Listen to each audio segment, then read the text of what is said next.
Proverbs 21:7. The robbery of the wicked shall destroy them, because they refuse to do judgment. Fools often cheat in their ambition and greed to get ahead, but God will destroy them for rejecting equity, fairness, justice, and truth. What is forgotten as sin today is to purloin.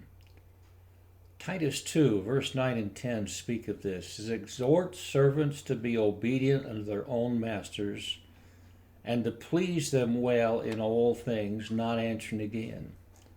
Not purloining, but showing all good fidelity, that they may adorn the doctrine of God our Savior in all things. It simply means to embezzle, to steal small amounts at a time. It's most often done by milking the time clock, taking small supplies from the office or work site, surfing the internet for personal reasons, and to be continuously late or leave early. The real problem being emphasized in this proverb is the refusal to make self-judgment on such matters. For it says, because they refuse to do judgment. If we would learn that to judge ourselves fairly and seek the merciful hand of God, then we wouldn't be having to face his judgment. 1 Corinthians 11:31 says, for if we would judge ourselves, we should not be judged. Never be deceived. God is tracking the person that seeks to gain a little at a time and won't own up to it. Be not deceived. God is not mocked, for whatsoever man soweth, that shall he also reap. God has created us to work, not to steal.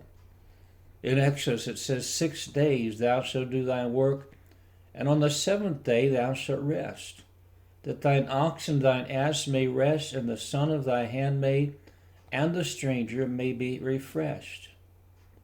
Proverbs 13:11 says, wealth gotten by vanity shall be diminished, but he that gathereth by labor shall increase.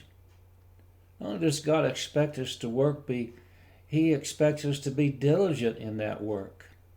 In Proverbs 10, verse 4 and 5, it says, he becometh poor that dealeth with a slack hand, but the hand of a diligent maketh rich. He that gathereth in summer is a wise son, but he that sleepeth in harvest is a son that causeth shame.